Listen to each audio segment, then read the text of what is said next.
So I wanted to take a few minutes with this video to talk about two interesting PlayStation 5 stories, and if you could hit that like button on the video, thank you to those that do it, and as always, it's very much appreciated. Now, the two stories I want to focus on in this video includes one with Sony seemingly teasing a new handheld PlayStation Portable Console, PlayStation VR2, even augmented reality, advanced sensors, and more. Beyond that, we're also going to go over the possibility of a state of play event happening next month from PlayStation to go against a rumored big Xbox event. First, let me know if you'd buy a new PlayStation Portable Console. We're going to talk about this later on in the video, but I'm curious where all of you lie on this topic here. I'd personally buy that thing day one. Sony makes great portable consoles. It's just the PlayStation Vita didn't get a lot of first party support, but maybe that could change with the next portable console. So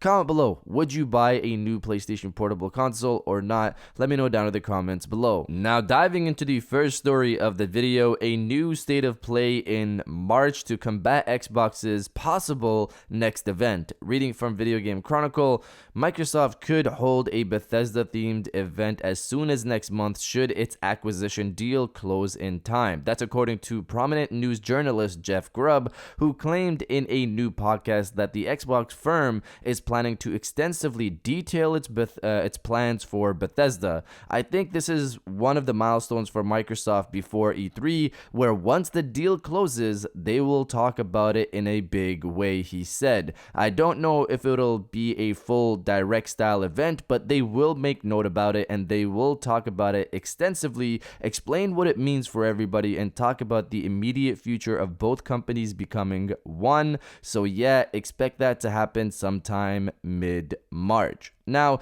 if people remember, we talked about the Microsoft Bethesda deal needing to get approved by the European Union and that the final decision will happen on March 5th. So after we get that answer, I wouldn't be surprised if some type of announcement happened from Microsoft not long after. So this has led people to wonder if Sony will hold something of their own in March. Think about Microsoft just having a whole event discussing exclusivity, for example, and hyping the next era of Bethesda games coming to Xbox. It would make sense for Sony to drop that jaw-dropping God of War Ragnarok trailer, for example, that was rumored for late last year in a state of play event, but it never happened. Sony also last year pretty much let Xbox go first in terms of events, then had their own event overshadowing what Xbox showed off. So let's see if this is going to continue next month with Xbox maybe having their own announcements and an event possibly.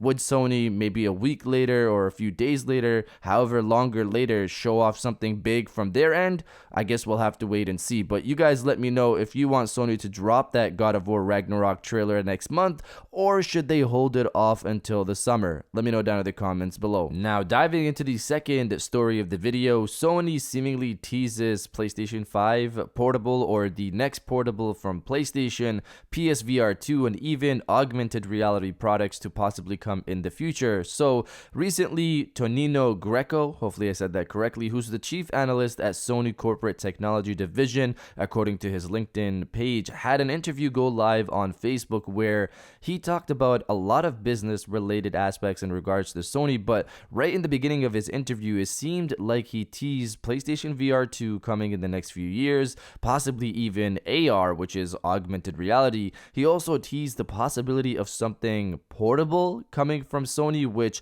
caught people's attention because fans have been wanting a new PlayStation portable console. So here's the first clip where he seemingly teases PSVR, AR, and PlayStation Portable. Oh, that's a good question. So actually, PlayStation has several product lines. So we don't only have the console itself, but as you were mentioning, there's also services behind that we want to deliver, like PlayStation Network and PlayStation Video, music, whatever you may think of. But beyond that, we also have PlayStation VR, and for VR. Probably we will see something new in the upcoming years, since it's been a while since the release date, And of course, technology is evolving all the time. And maybe we will see something new in future, which is maybe not VR, maybe something different like AR or something portable again. I cannot tell you.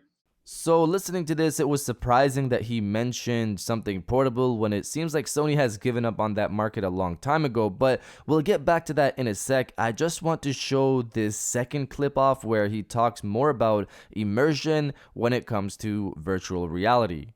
I absolutely agree. If we look at current VR solution, and not only at Sony, but everywhere in the world, it's still not fully immersive. You know what the actual target is.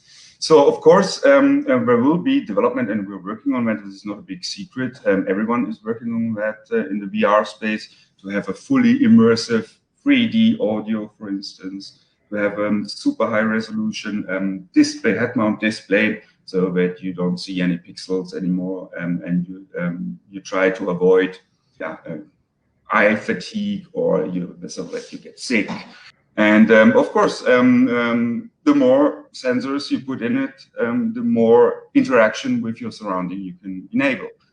Cameras, proximity sensors, gyroscopes, smell sensors, who knows?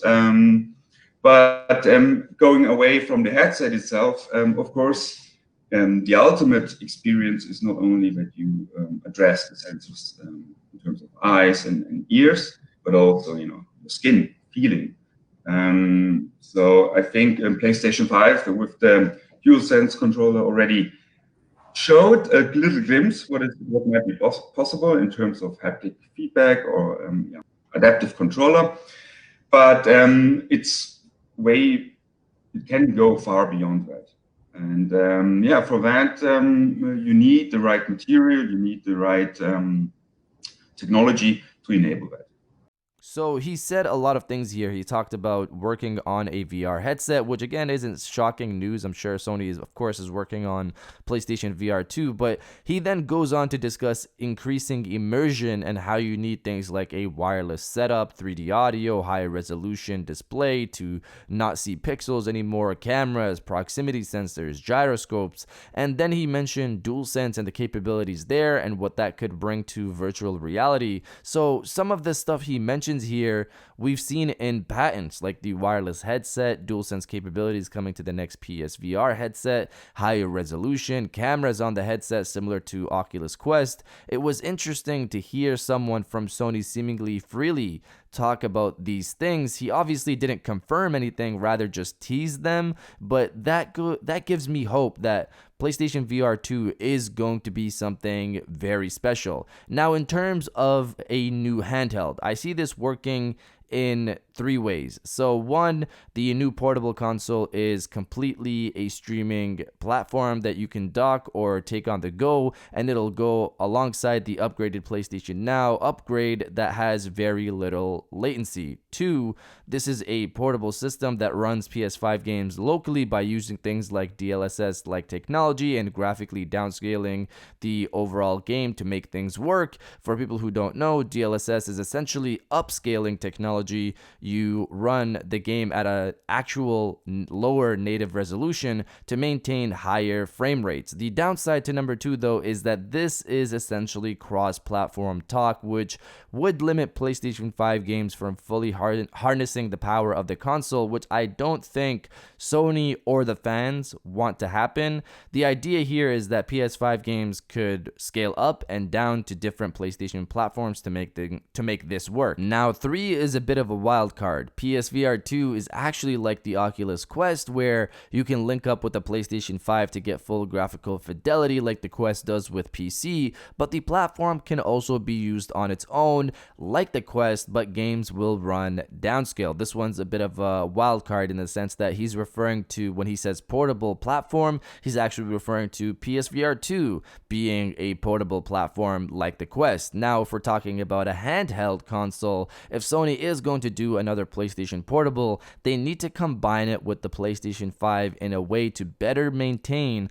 content flow, unlike what happened with PlayStation Vita. Being able to stream games with low latency directly to the handheld would open a big library of games. We're talking about PlayStation 2, 3, 4, and of course 5. However, I'm sure most people want the second option where the games are running natively on the handheld, but people also don't want PlayStation 5 first party games to be cross platform, so this is a bit of a tricky area. But you guys let me know if you'd buy a cheap streaming only PlayStation Portable. Let me know down in the comments below, and if you guys did enjoy this video, please hit that like button as it always helps, and subscribe if you're new. I got new videos every Monday, Wednesday, and Friday, and now I'll check you guys out on the next one.